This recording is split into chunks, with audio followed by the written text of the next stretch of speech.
वंदे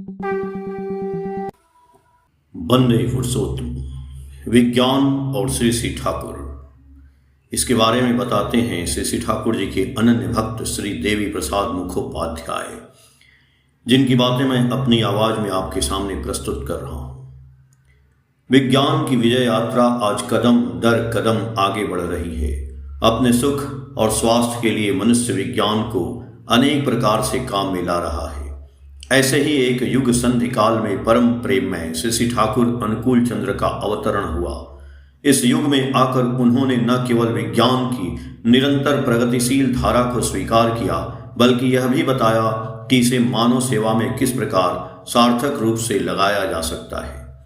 आज समय के साथ चलने के लिए वैज्ञानिक सहयोग आवश्यक है। जिस प्रकार विज्ञान आगे बढ़ चुका है, अब भी तेल के दियों और बैलगाड़ियों के युग में अटके रहना जीवन की सार्थकता के धन की उपेक्षा के समान है। जीवन को सुंदर, अनुशासित और सुखद बनाने के लिए श्री श्री ठाकुर ने यांत्रिक विज्ञान का विभिन्न प्रकार से उपयोग किया और इसके प्रयोग को प्रोत्साहित भी किया। वैज्ञानिक दृष्टि के मूल में है जिज्ञासा, खोजने और जानने की इच्छा। जिस राष्ट्र में जिज्ञासा का अभाव है, उसकी नवोन्मेषी क्षमता मंद पड़ जाती है और उसकी प्रगति ठहर जाती है। अज्ञान और असुविधा को दूर करने की चाह से ही जिज्ञासा जन्म लेती है। बाल्यकाल से ही श्री श्री ठाकुर में यह जिज्ञासु प्रवृत्ति स्पष्ट थी। जो कुछ भी वे देखते या सुनते, उसका मूल या कार्य प्रणाली समझने का प्रयास करते। इसी प्रवृत्ति के कारण जब फाउंटेन पेन पहली बार बाजार में आए तो उन्होंने एक बांस की नली में स्याही भरकर सिरे पर नीब लगाकर वैसा ही पेन स्वयं बना लिया। एक बार स्टीमर पर यात्रा करते समय उन्होंने उसके इंजन के पुर्जों और चिमनी जोड़कर उसे चलने योग्य कर दिया। बाल्यावस्था से ही यंत्रों को समझने और नए प्रयोग करने की यह प्रवृत्ति उनमें दिखती थी। श्री श्री ठाकुर चाहते थे कि लोग विज्ञान से उत्पन्न नए यंत्रों और मशीनों को जानें और उनका प्रयोग करना सीखें, जो मानव जीवन की आवश्यकता पूरी करें। लेकिन वे कभी नहीं चाहते थे कि लोग मशीनों पर निर्भर या उनके दास बन जाएं। वे कहा करते, मनुष्य को मशीन का उपयोग करना चाहिए, मनुष्य को मशीन का उपयोग नहीं करना चाहिए। यदि लोग पूरी तरह मशीन पर निर्भर हो जाएं और अपनी कार्य क्षमता छोड़ दें तो उनके स्नायु धीरे धीरे निष्क्रिय हो जाएंगे और मस्तिष्क अपनी सहजता और त्वरित प्रक्रियता क्षमता खो देगा।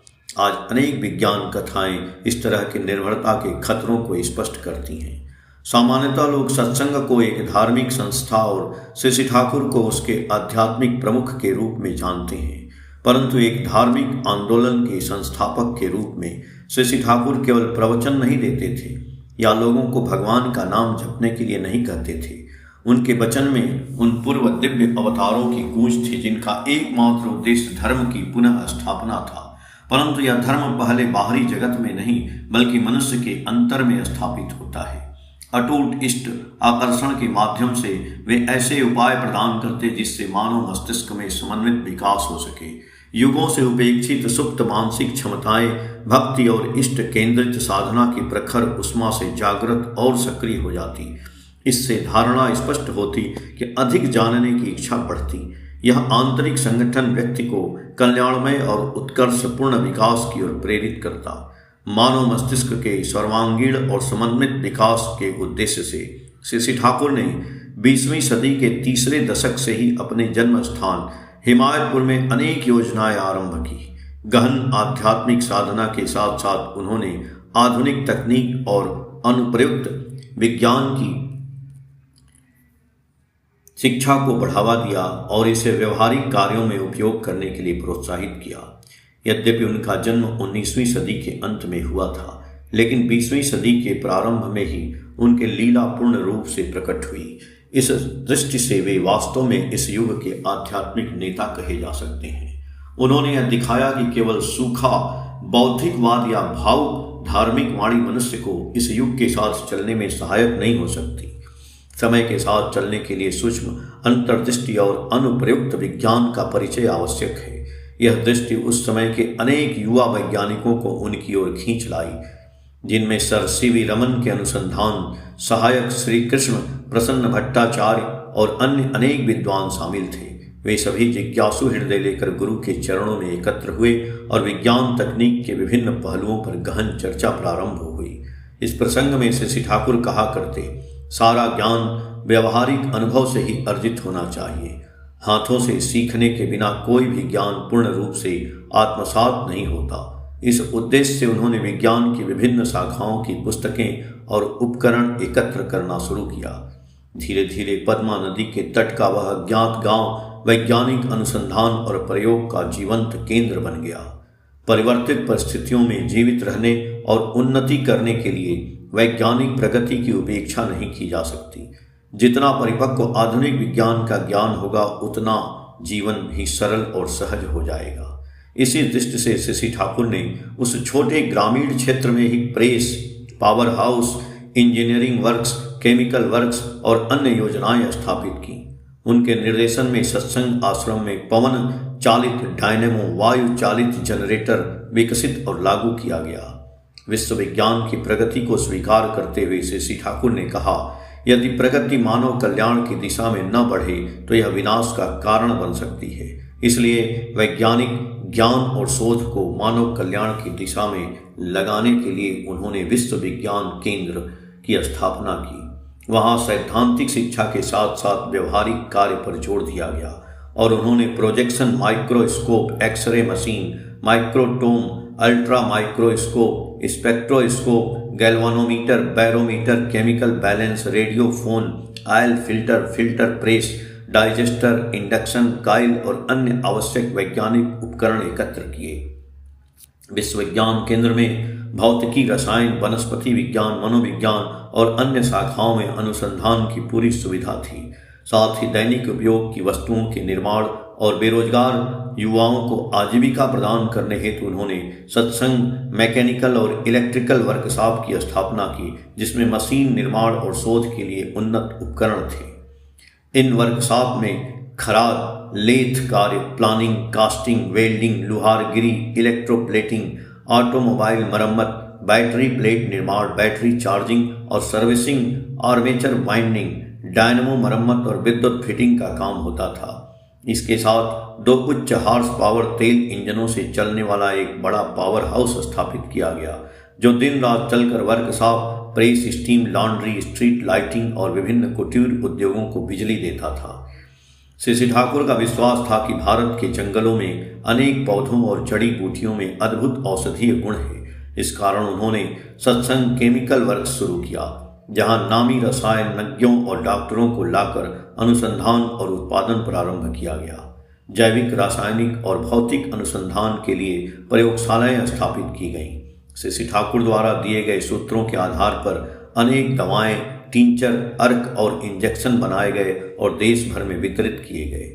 उन्होंने चिकित्सा सेवा की शुरुआत केवल एक थर्मामीटर और स्टेथोस्कोप से की, लेकिन धीरे धीरे नवीनतम उपकरणों को भी शामिल किया।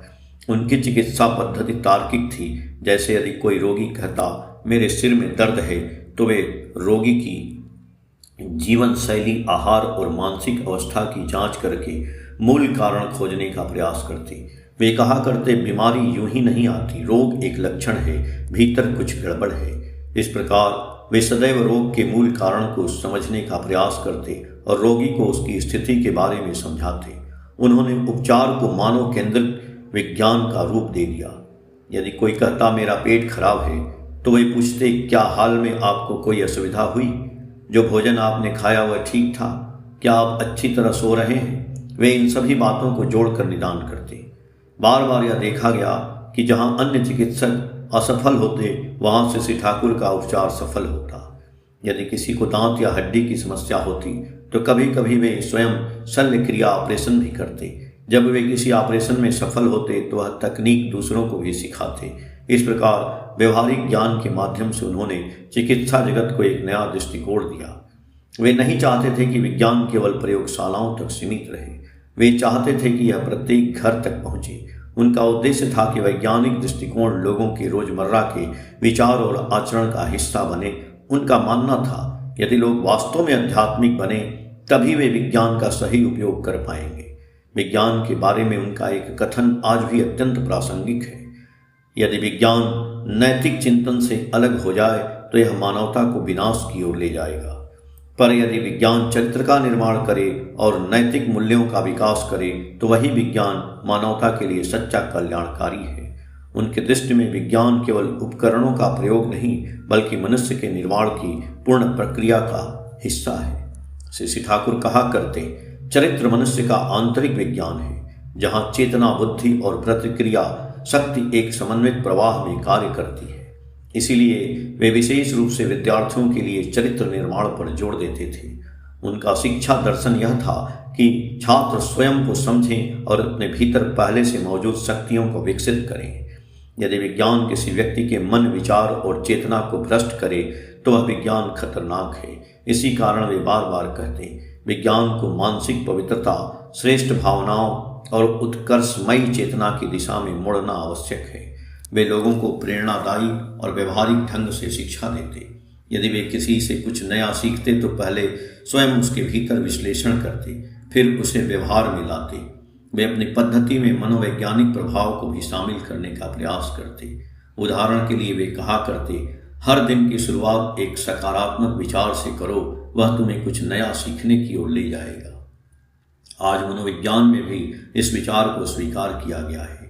अभिप्रेरणा और न्यूरोप्लास्टिसिटी के सिद्धांत इसी ओर संकेत करते हैं। शुरू में अनेक रूढ़िवादी लोग श्री ठाकुर पर विज्ञान पागल होने का आरोप लगाते थे, लेकिन बाद में उन्होंने समझा कि उनकी सोच कितनी गहरी और प्रगतिशील थी। वे नहीं चाहते थे कि विज्ञान केवल प्रयोगशालाओं या शोध पत्रों तक सीमित रहे, बल्कि उन्होंने इसके व्यवहारिक उपयोग और जन कल्याण पर जोर दिया। इसके लिए उन्होंने आधुनिक वैज्ञानिक ज्ञान को पारंपरिक भारतीय चिकित्सा, आयुर्वेद की अंतर्दृष्टियों के साथ जोड़ने का भी मंच तैयार किया। आज के युग में हम देखते हैं कि विज्ञान अद्भुत ऊंचाइयों तक पहुंच चुका है, लेकिन ऐसे उन्नयन का उद्देश्य क्या है? श्री ठाकुर बार बार कहते, विज्ञान को जीवन की सेवा करनी चाहिए, उसे नष्ट नहीं करना चाहिए।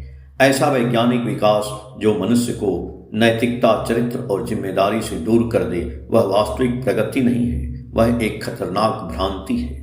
इसीलिए चरित्र निर्माण उनके शिक्षा दर्शन का केंद्रीय स्तंभ था। वे केवल यांत्रिक ज्ञान संग्रह का समर्थन नहीं करते थे, वे सच्ची शिक्षा को वही मानते थे जो विवेक को जागृत करे, रुचि को परिष्कृत करे, प्रेम को गहरा करे और इष्ट के प्रति निष्ठा उत्पन्न करे। इस आंतरिक आधार के बिना विज्ञान राक्षसी रूप ले सकता है। वे कहा करते, चरित्र रहित तकनीक पागल के हाथ में तलवार के समान है। इसी दृष्टि से अनेक वैज्ञानिकों, शोधकर्ताओं और चिंतकों को सत्संग की ओर आकर्षित किया। वे इसे केवल आध्यात्मिक आश्रम के रूप में नहीं बल्कि विज्ञान, दर्शन और अध्यात्म के संगम के जीवंत केंद्र के रूप में देखते थे। एक अवसर पर श्री ठाकुर ने चुंबकत्व और जीवित प्राणियों पर एक रोचक विचार साझा किया। उन्होंने बताया कि प्रत्येक जीवित शरीर से एक प्रकार का चुंबकीय क्षेत्र उत्पन्न होता है और शारीरिक व मानसिक अवस्थाएं इसे प्रभावित कर सकती हैं। बहुत बाद में जैव विद्युत, बायो इलेक्ट्रिसिटी और जैव चुंबकत्व, बायोमैग्नेटिज्म के वैज्ञानिक अध्ययनों ने इसी प्रकार के सिद्धांत की पुष्टि की। वे ध्वनि तरंगों के शरीर और मन पर प्रभाव के बारे में बात करते थे और इसे मंत्रों की शक्ति से जोड़ते थे। मनोविज्ञान के क्षेत्र में भी श्री ठाकुर अपने समय से बहुत आगे थे। वे मानव व्यवहार को केवल नैतिक या धार्मिक दृष्टिकोण से नहीं बल्कि मनोवैज्ञानिक प्रवृत्तियों, हार्मोनल प्रभाव और पर्यावरणीय कारणों के आधार पर भी देखते थे। मानसिक स्वास्थ्य, बाल पालन और परिवार नियोजन के विषय में उनका मार्गदर्शन प्राचीन ज्ञान और आधुनिक विज्ञान दोनों पर आधारित था। श्री ठाकुर के लिए विज्ञान और अध्यात्म कभी परस्पर विरोधी नहीं थे। वे दोनों को मानव विकास के लिए आवश्यक दो पंख मानते थे। विज्ञान सृष्टि की बाहरी संरचना को उजागर करता है, जबकि अध्यात्म उसके आंतरिक स्वरूप को। एक के बिना दूसरा अधूरा है। इसलिए वे कहते, सच्चा धर्म वैज्ञानिक होना चाहिए और सच्चा विज्ञान हृदय से धार्मिक। अपने व्यक्तिगत जीवन में भी श्री ठाकुर इस एकीकृत आदर्श के साकार रूप थे। चाहे अपने हाथ से शल्य क्रिया करना हो, रासायनिक औषधियाँ बनाना हो, मशीनें डिजाइन करना हो या गहन आध्यात्मिक साधना प्रारंभ करना हो, वे हर कार्य में समान सहजता और दक्षता से आगे बढ़ते थे। उन्होंने हजारों लोगों को भावनात्मक रूप से संतुलित बौद्धिक रूप से प्रखर और व्यवहारिक रूप से सक्षम बनने के लिए प्रेरित किया। आज जब विज्ञान निरंतर विकसित हो रहा है, एआई, आनुवांशिक इंजीनियरिंग, अंतरिक्ष अनुसंधान और क्वांटम तकनीकों के युग में श्री ठाकुर के शब्द और भी प्रासंगिक प्रतीत होते हैं। उनकी दृष्टि हमें यह पूछने के लिए प्रेरित करती है, क्या हम विज्ञान का उपयोग मानवता के उत्थान के लिए कर रहे हैं? क्या हमारी खोजें शांति, स्वास्थ्य और सामंजस्य की ओर ले जा रही हैं? क्या हम ऐसे वैज्ञानिक तैयार कर रहे हैं जिनमें ईमानदारी और नैतिक बल हो? जब तक इन प्रश्नों का उत्तर हाँ में न मिले, तब तक प्रगति अधूरी है। इसलिए चकाचौंध भरी वैज्ञानिक उपलब्धियों के बीच भी श्री ठाकुर का संदेश एक मार्गदर्शक दीपक की तरह चमकता है। हमें अपने ज्ञान को जिम्मेदारी के साथ जोड़ने, अपनी बुद्धि को प्रेम से संरेखित करने और अपने कार्यों को सबके कल्याण के लिए समर्पित करने का आह्वान करते हैं। विज्ञान वह ठंडी ज्वाला न बने जो जलाए, बल्कि वह उज्जवल आभा बने जो जीवन को पोषित करे। जय गुरु।